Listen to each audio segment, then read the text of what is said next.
Ao todo, são mais de 10 iniciativas. Dentre elas, a participação dos alunos do IME em manobras com cadetes da AMAN. O objetivo do torneio é incentivar os alunos à prática esportiva.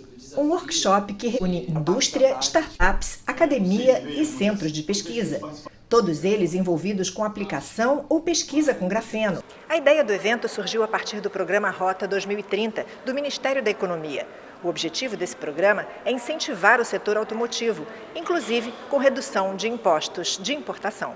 Para comemorar os 225 anos, o Instituto Militar de Engenharia também organizou uma exposição com obras de Frank Schaeffer, engenheiro e professor que dedicou 56 anos de sua vida ao Instituto e era um artista de mão cheia. Ele estaria completando 100 anos se estivesse vivo. Suas obras mostram sua paixão pelo mar, pelas tempestades e por construções. O professor, que deu aula para diversas gerações, deixou saudade. Se faltar alguma coisa na geladeira, ela avisa. Um mundo de avanços tecnológicos na área de inteligência artificial, impressão 3D, essas e outras notícias parecem ter vindo de um filme de ficção científica. Já que muito do que fazemos vai ser realizado com o auxílio da inteligência artificial, os especialistas na área da educação afirmam que devemos investir em duas coisas: formação e desenvolvimento de habilidades. Imagine terminar um curso de engenharia numa atividade em plena Amazônia. Encontrar soluções de baixo custo para as demandas das organizações militares da região. Desbravando cidades no Pará e do Amapá, aplicando os conhecimentos em engenharia. Conhecer de perto as necessidades da tropa que atua na selva.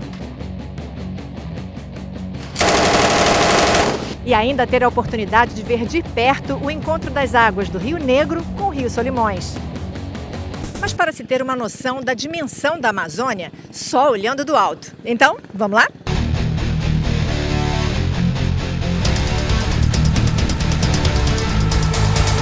Nosso voo no Black Hawk, helicóptero que foi criado especialmente para o emprego militar, para chegar até a base do CIGS, Centro de Instrução de Guerra na Selva, tivemos que ir de voadeira para a região de Puraquequara, na zona leste de Manaus.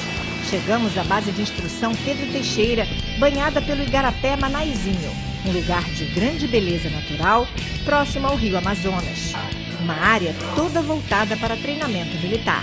Montagem de rede, obtenção de fogo, técnica de sobrevivência. Pode não parecer, mas os alunos do IME estão aqui para aprender um pouco mais sobre engenharia.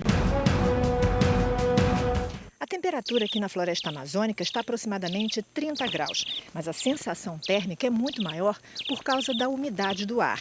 Então vocês devem estar se perguntando por que eu estou com manga comprida. É que os militares aconselharam a gente a cobrir a maior parte do corpo. Isso porque os mosquitos transmitem muitas doenças, algumas bem graves. É o caso da malária. Muita tranquilidade. O senhor diria que a infraestrutura é uma política de Estado? Sem dúvida. Não se faz nada na infraestrutura para amanhã. A infraestrutura é plantação. A gente planta para colher lá na frente. O que faz o senhor acordar de manhã e ter força para aguentar os problemas? Nós juramos dar vida pela pátria. Eu costumo dizer que a vida de presidente não é fácil, ainda mais quando você quer fazer a coisa certa. Não falta gente que queira o teu lugar ou que queira abocanhar um naco do poder em causa própria. Então, uma luta diária contra isso daí. Me faz manter firme é o meu patriotismo, a minha vontade de servir a pátria e entregar no futuro um Brasil melhor para quem me suceder. Quando o senhor entrou aqui, qual foi a lembrança que passou? Deve ter passado aquele filminho assim de coisas que aconteceram. São várias. A principal foi a do meu pai, que sempre disse: faça o IME. Essa é uma lembrança marcante. E poder trazê-la aqui na formatura. Vamos lá, vamos aguentar a emoção. Vamos embora. Então vamos lá. O novo comandante do Instituto Militar de Engenharia, general de brigada Armando, tem uma relação muito forte com essa casa, a Casa do Engenheiro Militar. Essa ligação é tão grande que os servidores estão tendo a sensação de que essa sala onde nós estamos, a sala do comando, estava esperando por ele. Muito obrigada pela entrevista, general. O senhor se formou em engenharia mecânica de automóvel e fez mestrado e doutorado. Então, como aluno, o senhor conhece tanto graduação quanto pós-graduação do IME. Sim. Mas também conhece muito mais. Bom, eu fui aluno do IME, eu trabalhei como engenheiro após o IME, voltei para o IME, formei outros alunos, voltei a ser engenheiro na ponta da linha, trabalhei junto com os meus alunos também nos projetos, né? Então, isso permite uma realimentação do nosso processo, né? A gente voltar ao IME e entender o que pode ser melhorado para que a gente tenha lá na tropa, apoiando a tropa, um engenheiro ainda melhor. Em 1997, o Instituto Militar de Engenharia recebeu pela primeira vez em seu quadro de alunos 10 mulheres na graduação. O Núcleo de TV encontrou com 2 delas, convidou e elas estão aqui para contar um pouco dessa história. Major Janilma e Major Gisela. E lá se vão 23 anos. Como é que foi isso? Como é que começou essa história? Primeiro eu quero saber antes, por que estudar no Instituto Militar de Engenharia? Eu cursei hoje que chama ensino médio, né, na época era 2º grau, no Colégio Militar do Rio de Janeiro. E isso é uma coisa meio que natural, grande parte ia para as escolas militares. E naquele ano abriu o IME pela primeira vez para o segmento feminino e eu gostava dessa parte de exatas e resolvi encarar esse desafio de fazer o vestibular do IME.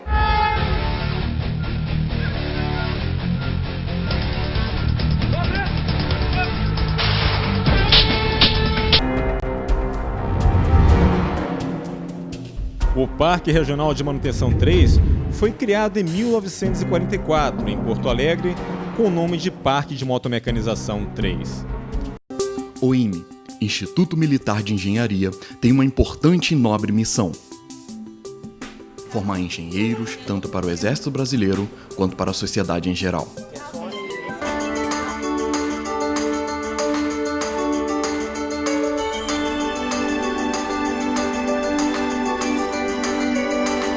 A Nutrinil, Escola de Nutrição e Gastronomia, está localizada no Itaiangá, bairro Nobre do Rio de Janeiro.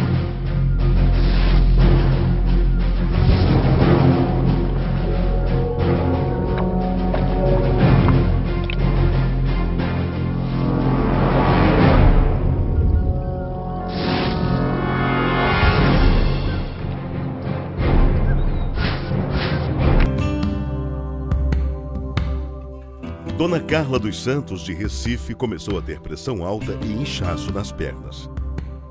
Comecei a inchar o corpo, o rosto, né? Até que chegou o ponto de me internar. O médico informou que os rins dela haviam parado de funcionar. Quando eu recebi a notícia de que eu ia fazer hemodiálise, né? Eu entrei em desespero, né? Só fazia chorar. Eu vim chorando do hospital até em casa. Watching you stand alone, all of my doubt suddenly goes away somehow. One step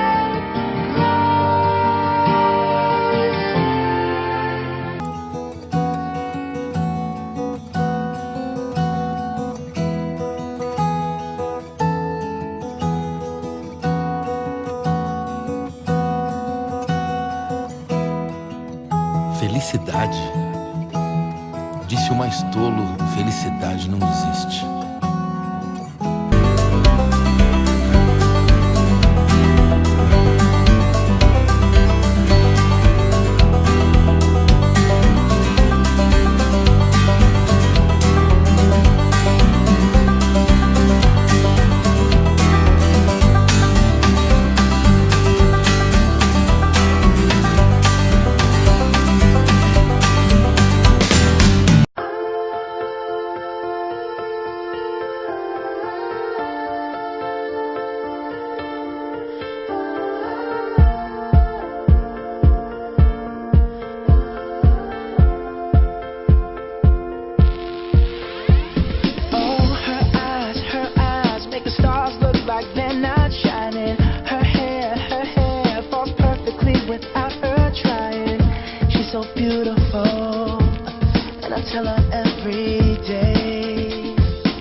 Fugindo lá, esse bate astral pega a cabeça. Entre de mal, hoje que assim será vital para o seu coração. É que em cada experiência te amei de uma lição. Eu já sofri por amar assim e dediquei, fala doutor. Pra que se lamentar em sua vida? Pode encontrar quem te ame com toda a força e amor, e assim sucumbirá.